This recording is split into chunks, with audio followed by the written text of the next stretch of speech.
എല്ലാവർക്കും പുതിയൊരു വീഡിയോയിലേക്ക് സ്വാഗതം. ഇന്നത്തെ വീഡിയോയിൽ നമ്മൾ കാണാൻ പോകുന്നത് സെറോദയുടെ ഒരു അക്കൗണ്ട് എങ്ങനെ ഓപ്പൺ ചെയ്യാൻ സാധിക്കുമെന്നാണ്. സെറോദ എന്ന് പറഞ്ഞ ഒരു ഡിസ്കൗണ്ട് ബ്രോക്കർ ആണ്. ഇപ്പം സ്റ്റോക്ക് മാർക്കറ്റിൽ വളരെയധികം ഡിസ്കൗണ്ട് ബ്രോക്കേഴ്സ് അവൈലബിൾ ആണ്. നമ്മൾ എന്തുകൊണ്ടാണ് സെറോദ ചൂസ് ചെയ്യുന്നത്? സെറോദയിൽ ഇക്വിറ്റി ആൻഡ് ഡെലിവറിയിൽ 0 ബ്രോക്കറേജ് ആണ്. അതുപോലെ തന്നെ ഇൻട്രാഡേ ആൻഡ് ഫ്യൂച്ചർ ആൻഡ് ഓപ്ഷൻസിൽ 20 രൂപ അല്ലെങ്കിൽ 0.03% അതിലേതാണോ കുറവ് അതായിരിക്കും ബ്രോക്കറേജ് ആയിട്ട് വരുന്നത്. അതുപോലെ തന്നെ മ്യൂച്വൽ ഫണ്ടിലാണെങ്കിൽ ഇൻവെസ്റ്റ് ചെയ്യുന്നതിനും 0 ബ്രോക്കറേജ് ആണ് വരുന്നത്. ഇപ്പം നമ്മൾ ഏത് സ്റ്റോക്ക് ബ്രോക്കർ സെലക്ട് ചെയ്യുവാണെങ്കിലും STT charge, transaction charge, GST, അതുപോലെ തന്നെ സെബി ചാർജസ് എല്ലാം ബ്രോക്കറിന് വരുന്നതാണ്. പക്ഷെ ബ്രോക്കറേജ് വെച്ച് നോക്കുവാണെങ്കിലാണ് നമുക്ക് സെറോദയുടെ ഇമ്പോർട്ടൻസ് മനസ്സിലാവുന്നത്. ഇപ്പൊ നമ്മൾ ഓൾറെഡി കണ്ടതാണ്, ഇക്വിറ്റി ആൻഡ് ഡെലിവറിയിൽ സെറോദയ്ക്ക് 0 ബ്രോക്കറേജ് ആണ് വരുന്നത്. ഇക്വിറ്റി ആൻഡ് ഇൻട്രാഡേയിലോ 0.03% അല്ല 20, അതിലേതാണോ കുറവ് അതായിരിക്കും ബ്രോക്കറേജ് ആയിട്ട് വരുന്നത്. എഫ് ആൻഡ് ഫ്യൂച്ചറിലും എഫ് ആൻഡ് ഓപ്ഷനിലും 0.03% 20, അതിലേതാണോ കുറവ് അതാണ് ബ്രോക്കറേജ് ആയിട്ട് വരുന്നത്. അപ്പം സെറോദ യൂണിവേഴ്സ്, സെറോദയുമായിട്ട് കണക്റ്റഡ് ആയിട്ടുള്ള ആപ്പ് നോക്കുവാണെങ്കിൽ സെൻസിബിൾ എന്ന പ്ലാറ്റ്ഫോം ഏറ്റവും യൂസ്ഫുൾ ആയിട്ടുള്ളത് ഓപ്ഷണൽ ട്രേഡ് ചെയ്യുന്നവർക്കാണ്. അവർക്ക് പുതുതായിട്ട് സ്ട്രാറ്റജീസ് ബിൽഡ് ചെയ്യാനും അതുപോലെ തന്നെ സെൻസിബിളിലുള്ള സ്ട്രാറ്റജി യൂസ് ചെയ്തുകൊണ്ട് തന്നെ അവരുടെ കറന്റ് പോർട്ട്ഫോളിയോ പ്രൊട്ടക്ട് ചെയ്യാൻ സാധിക്കും. അതുപോലെ ടിജോറി എന്ന ആപ്പ് യൂസ് ചെയ്തുകൊണ്ട് നമുക്ക് ഒരു കമ്പനിയുടെ ഫണ്ടമെന്റൽ അനാലിസിന് യൂസ്ഫുൾ ആണ്. സ്ട്രീക്ക് എന്ന ആപ്പ് യൂസ് ചെയ്തുകൊണ്ട് നമുക്ക് ഓരോ സ്ട്രാറ്റജീസ് ബിൽഡ് ചെയ്യാനുള്ള ഒരു ഓപ്ഷൻ ഉണ്ട്. നമുക്ക് സ്മോൾ കേസ് യൂസ് ചെയ്യുന്ന നമ്മുടെ ഡൈവേഴ്സിഫിക്കേഷന് ഹെൽപ്പ് ചെയ്യുന്നുണ്ട്. ഡിറ്റോ എന്ന് പറഞ്ഞ ആപ്പ് യൂസ് ചെയ്യുന്നതെന്ന് പറഞ്ഞാൽ ഇപ്പൊ നമ്മൾ ഹെൽത്ത് ഇൻഷുറൻസ് ഒക്കെ എടുക്കുകയാണെങ്കിൽ നല്ല പ്രൊസീജിയറാണ്, നല്ല രീതിയിലുള്ള ലെങ്തി ആയിട്ടുള്ള ഒരു പ്രൊസീജിയറാണ്. നമ്മൾ ഈ ആപ്പ് യൂസ് ചെയ്യുവാണെങ്കിൽ ആ പ്രൊസീജിയർ നമുക്ക് കുറയ്ക്കാൻ സാധിക്കും. അതുപോലെ കോയിൻ എന്ന ആപ്പ് യൂസ് ചെയ്തുകൊണ്ട് നമുക്ക് മ്യൂച്വൽ ഫണ്ടിൽ ഇൻവെസ്റ്റ് ചെയ്യാൻ സാധിക്കുന്നതായിരിക്കും. ഇപ്പൊ നമുക്ക് സെറോദയിൽ ഒരു അക്കൗണ്ട് ഓപ്പൺ ചെയ്യണമെങ്കിൽ നമുക്ക് കുറച്ച് ഡോക്യുമെന്റ്സ് ആവശ്യമായിട്ടുണ്ട്. നമുക്ക് ഐഡന്റിഫൈ പ്രൂഫ് ആയിട്ട് നമുക്ക് പാൻ കാർഡ് വേണം. അതുപോലെ തന്നെ അഡ്രസ് പ്രൂഫ് ആയിട്ട് നമുക്ക് ആധാർ കാർഡിന്റെ ആവശ്യമുണ്ട്. ബാങ്ക് പ്രൂഫ് നമുക്ക് വേണമെങ്കിൽ ക്യാൻസൽഡ് ചെക്ക് അല്ലെങ്കിൽ ബാങ്ക് അക്കൗണ്ട് സ്റ്റേറ്റ്മെന്റും എടുക്കാവുന്നതാണ്. അതുപോലെ നമുക്ക് സിഗ്നേച്ചർ പ്രൂഫ്, അതായത് നമ്മൾ ഓൾറെഡി ഒരു പേപ്പറിൽ ഒരു സിഗ്നേച്ചർ എടുത്തിട്ട് അത് നമുക്ക് ആ കറന്റ് ടൈമിൽ അപ്ലോഡ് ചെയ്യാം, അല്ലെങ്കിൽ നമുക്ക് ആ ടൈമിലാണെങ്കിലും സിഗ്നേച്ചർ ചെയ്യാനുള്ള ഒരു ഓപ്ഷൻ ഉണ്ട്. പിന്നെ അതുപോലെ തന്നെ ഇൻകം പ്രൂഫ്, ഡെറിവേറ്റീവ് ട്രേഡ് ചെയ്യുന്നവർക്കാണ് ഇൻകം പ്രൂഫിന്റെ ആവശ്യം വരുന്നത്.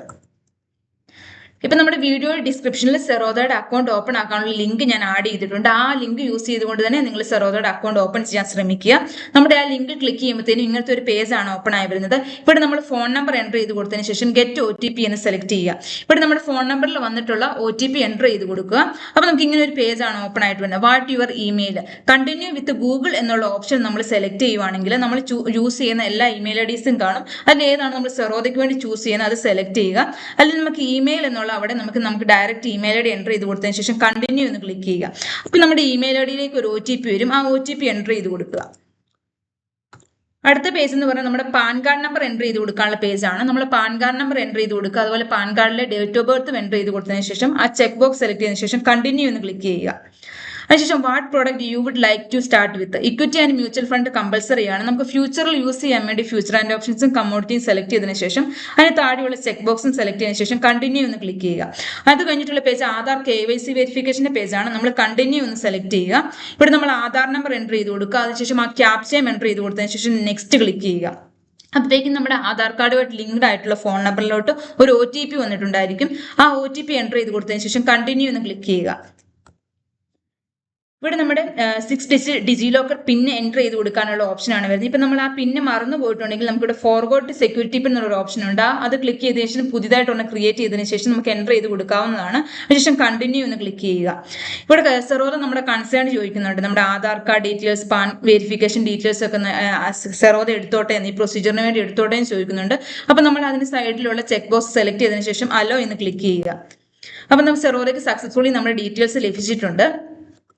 ഇനി അടുത്ത പേജ് എന്ന് പറഞ്ഞാൽ നമ്മുടെ പേഴ്സണൽ ഡീറ്റെയിൽസ് എൻ്റർ ചെയ്ത് കൊടുക്കാനുള്ള പേജാണ്. ഇവിടെ നമ്മുടെ father name, mother name, marriage status, single ആണോ മാരീഡ് ആണോ എന്ന് എൻ്റർ ചെയ്ത് കൊടുക്കുക. അതുപോലെ നമ്മുടെ ആനുവൽ ഇൻകം, അതുപോലെ ട്രേഡിംഗിൽ എക്സ്പീരിയൻസ് നമുക്ക് എത്ര വർഷമാണുള്ളത്, നമ്മുടെ ജോലി എന്താണ്, അതുപോലെ are you politically exposed person, നമ്മൾ പൊളിറ്റിക്സുമായിട്ട് റിലേറ്റഡ് ആയിട്ടുള്ള ആളാണെങ്കിൽ നമ്മൾ യെസ് കൊടുക്കുക അല്ലെങ്കിൽ നോ കൊടുക്കുക. അതിനുശേഷം കണ്ടിന്യൂ എന്ന് ക്ലിക്ക് ചെയ്യുക. ഇവിടെ നമ്മുടെ ബാങ്ക് അക്കൗണ്ട് ഡീറ്റെയിൽസ് എൻ്റർ ചെയ്ത് കൊടുക്കാനുള്ള ഓപ്ഷനാണ് വരുന്നത്. നമ്മളിവിടെ എൻ്റർ ഡീറ്റെയിൽസ് മാനുവലി എന്ന് ക്ലിക്ക് ചെയ്യുവാണെങ്കിൽ ഇങ്ങനെ ഒരു പേജ് ഓപ്പൺ ആയി വരും. ഇവിടെ നമ്മുടെ അക്കൗണ്ട് നമ്പർ, IFSC കോഡ് ഒക്കെ എൻ്റർ ചെയ്ത് കൊടുത്തതിന് ശേഷം കണ്ടിന്യൂ എന്ന് ക്ലിക്ക് ചെയ്യുക. ഇപ്പം നമ്മൾ ഫോൺ പേ സെലക്ട് ചെയ്യുന്നെങ്കിലോ നമുക്ക് ഇങ്ങനെ ഒരു പേജാണ്. നമ്മൾ സെറോദയ്ക്ക് ഒരു ₹1 പേയ്മെന്റ് ചെയ്ത് കഴിഞ്ഞിട്ട് കണ്ടിന്യൂ എന്ന് ക്ലിക്ക് ചെയ്യുക. ഇതിനുശേഷം നമുക്ക് വെബ്കാം വെരിഫിക്കേഷൻ ആണ്. നമ്മുടെ ഒരു സെൽഫി എടുത്ത് ക്യാപ്ചർ ചെയ്തതിനു ശേഷം അപ്ലോഡ് ചെയ്യുക. ഇവിടെ നമുക്ക് നമ്മുടെ ഡോക്യുമെന്റ് അപ്ലോഡ് ചെയ്യാനുള്ള ഒരു പേജ് ആണ് വരുന്നത്. നമുക്കൊരു സിഗ്നേച്ചർ, ഞാൻ ഓൾറെഡി പറഞ്ഞു, നമുക്ക് നേരത്തെ എടുത്ത് വെച്ച സിഗ്നേച്ചർ ഇവിടെ അപ്ലോഡ് ചെയ്യാം, അല്ലെങ്കിൽ കറണ്ട് ടൈമിലാണെങ്കിൽ സൈൻ ചെയ്യാം. അതുപോലെ ഇൻകം പ്രൂഫ് എന്ന് ഒരു ഓപ്ഷൻ നമുക്കിവിടെ കാണാൻ സാധിക്കും. അത് നമ്മൾ ഓൾറെഡി പറഞ്ഞതാണ്. അത് ഡെറിവേറ്റീവിൽ ട്രേഡ് ചെയ്യുന്നവർക്കാണ് ആ ഓപ്ഷൻ വരുന്നത്. നമുക്ക് നമ്മുടെ 6 മാസത്തെ ബാങ്ക് അക്കൗണ്ട് സ്റ്റേറ്റ്മെന്റോ ലേറ്റസ്റ്റ് സാലറി സ്ലിപ്പോ ഈ സൈഡിൽ കാണുന്ന ഏത് ഡോക്യുമെന്റിൽ ഏതെങ്കിലും ഒരെണ്ണം സബ്മിറ്റ് ചെയ്താൽ മതി. അതിനുശേഷം കണ്ടിന്യൂ എന്ന് ക്ലിക്ക് ചെയ്യുക. ഇവിടെ നമ്മുടെ നോമിനി ആഡ് ചെയ്യാനുള്ള സ്റ്റേജ് ആണ്. ആഡ് നോമിനി എന്നുള്ള ഓപ്ഷൻ സെലക്ട് ചെയ്തതിനു ശേഷം നോമിനിയുടെ പേരും നോമിനിയുടെ മൊബൈൽ നമ്പറും ഇമെയിൽ ഐ ഡിയും അതുപോലെ തന്നെ നോമിനിയുമായിട്ടുള്ള നമ്മുടെ റിലേഷനും എല്ലാ ഡീറ്റെയിൽസും എൻ്റർ ചെയ്ത് കൊടുത്തതിന് ശേഷം കണ്ടിന്യൂ എന്ന് ക്ലിക്ക് ചെയ്യുക. നമുക്ക് ഇനി ലാസ്റ്റ് സ്റ്റെപ്പ് എന്താണ് വരുന്നത്? ഇ സൈൻ ആണ് വരുന്നത്. അപ്പൊ നമ്മൾ ഈ 3 ചെക്ക് ബോക്സും സെലക്ട് ചെയ്തതിനു ശേഷം പ്രൊസീഡ് എന്ന ഓപ്ഷൻ സെലക്ട് ചെയ്യുക. അപ്പൊ നമ്മൾ ഓൾറെഡി അപ്ലോഡ് ചെയ്ത ഡോക്യുമെന്റ്സ് നമ്മൾ എൻ്റർ ചെയ്ത് കൊടുത്ത ഡീറ്റെയിൽസ് ഒക്കെ ഇവിടെ കാണാൻ സാധിക്കും. നമ്മൾ സൈനിങ് നൗ എന്നുള്ള ഓപ്ഷൻ സെലക്ട് ചെയ്യുക. ഇവിടെ നമ്മുടെ ആധാർ കാർഡ് നമ്പർ എൻ്റർ ചെയ്ത് കൊടുക്കുക. അതിനുശേഷം നമ്മുടെ ആധാർ കാർഡിൽ ആയിട്ട് ലിങ്ക്ഡ് ആയിട്ടുള്ള ഫോൺ നമ്പറിലോട്ട് ഒരു OTP വന്നിട്ടുണ്ടായിരിക്കും. അത് എൻ്റർ ചെയ്ത് കൊടുത്തതിന് ശേഷം വെരിഫൈ OTP എന്ന് സെലക്ട് ചെയ്യുക. അപ്പോൾ നമ്മുടെ ഈ പ്രൊസീജിയർ കംപ്ലീറ്റ് ആയിട്ടുണ്ട്. 24 മണിക്കൂറിനുള്ളിൽ നമ്മുടെ അക്കൗണ്ട് ആക്ടിവേറ്റ് ആകുന്നതായിരിക്കും. അതിനുശേഷം നമ്മൾ ലോഗിൻ ടു കൈറ്റ് എന്നുള്ള ഓപ്ഷൻ സെലക്ട് ചെയ്യുക. ഇവിടെ നമ്മളൊരു പുതിയ പാസ്വേഡ് ക്രിയേറ്റ് ചെയ്തതിനു ശേഷം കണ്ടിന്യൂ എന്ന് ക്ലിക്ക് ചെയ്യുക. ഇവിടെ നമ്മൾ ലോഗിൻ ടു കൈറ്റ് എന്നുള്ള ഓപ്ഷൻ സെലക്ട് ചെയ്തതിനു ശേഷം നമുക്കിവിടെ ഒരു യൂസർ ID കിട്ടിയിട്ടുണ്ട്. അത് എൻ്റർ ചെയ്ത് കൊടുക്കുക. അതുപോലെ നമ്മൾ ക്രിയേറ്റ് ചെയ്ത പാസ്വേഡ് ഇല്ലേ, അതും എൻ്റർ ചെയ്ത് കൊടുത്തതിന് ശേഷം ലോഗിൻ എന്നുള്ള ഓപ്ഷൻ സെലക്ട് ചെയ്യുക. നമുക്ക് ആഡ് ഫണ്ട് എന്നുള്ള ഓപ്ഷൻ സെലക്ട് ചെയ്തതിനു ശേഷം നമുക്ക് ഫണ്ട് ആഡ് ചെയ്തതിനു ശേഷം നമുക്ക് ഫണ്ടമെന്റൽ അനാലിസിന്റെ ബേസിസിലൊക്കെ നമുക്ക് സ്റ്റോക്ക് ഒക്കെ ബൈ ചെയ്യാൻ സാധിക്കുന്നതായിരിക്കും. അപ്പോൾ ഈ വീഡിയോ യൂസ് ചെയ്തുകൊണ്ട് നിങ്ങൾക്ക് ഒരു സെറോദയുടെ അക്കൗണ്ട് ഓപ്പൺ ചെയ്യാൻ സാധിക്കുമെന്ന് ഞാൻ വിശ്വസിക്കുന്നു. അപ്പം നമ്മുടെ വീഡിയോ ഡിസ്ക്രിപ്ഷനുള്ള ലിങ്ക് തന്നെ നിങ്ങൾ യൂസ് ചെയ്യാൻ ശ്രദ്ധിക്കുക.